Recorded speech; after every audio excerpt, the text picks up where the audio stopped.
أوليس الذي خلق السماوات والأرض بقادر على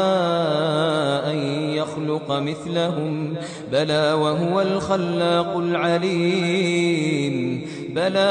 الخلاق العليم إنما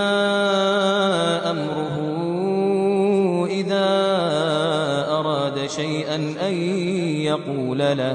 أن